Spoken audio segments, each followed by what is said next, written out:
Edmonton and Calgary are the two largest cities in Alberta, and how do they compare when it comes to the festivals? Okay, so let's start with Calgary. Calgary hosts a variety of different festivals, one including the Calgary Stampedes that actually draws in millions of people every single year. It's the largest outdoor rodeo that you will find. The Stampede is a 10-day event that celebrates the Western culture and features everything from like bull riding to the carnival games. You're gonna find everything, including even like the junk market. That's what Calgary is mostly known for, but Calgary also has a music festival that also happens. So it's called the Calgary Folk Fest, and they have everyone meet up at the Prince Edward Park.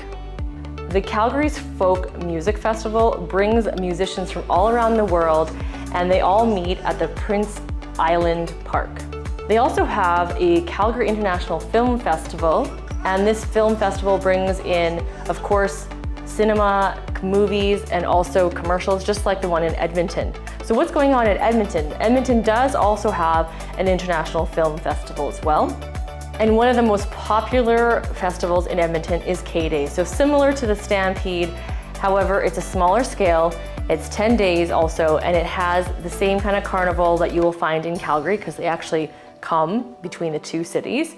Instead of a rodeo, they actually have horse races, and kdays actually came from the word Klondike days. So it used to be all about the old gold rush and the Klondike, but they changed the names over time from capital X to back to kdays just because they lost that. In Calgary, you'll find that everyone kind of really gets into Stampede, people kind of shut down. In Edmonton, things keep going as normal. We used to, when I was younger, see things more so shut down, windows being painted at downtown.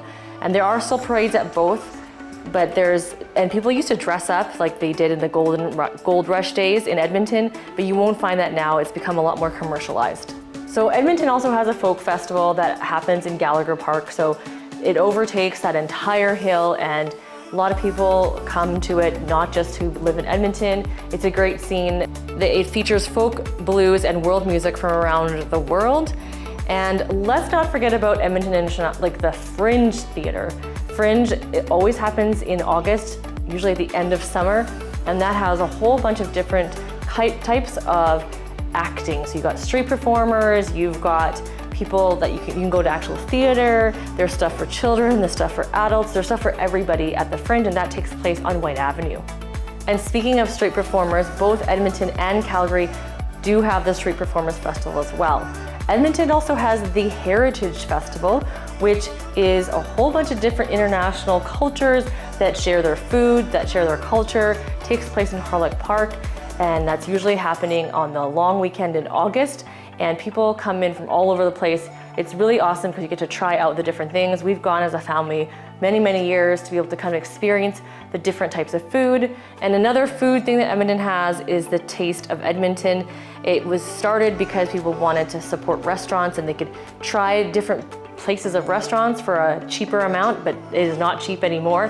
When you're going to the festival, whether it's the Heritage Days or the Taste of Edmonton, you need to be prepared to pay quite a bit for that sheet of tickets. I believe it's 30 tickets.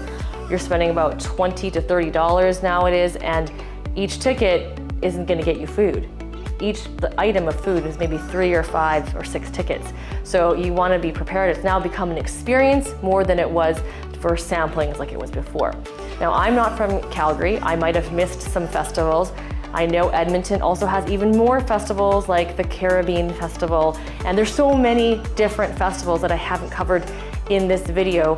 Comment down below what your favorite festival is, and I don't know how Edmonton and Calgary really compare when it comes to festival scene. I mean, the great thing is that we're only 2.5, 3 hours apart from each other, so we can actually go and take advantage of both festival scenes. Comment down below as to which one's your favorite, and we'll talk to you next time.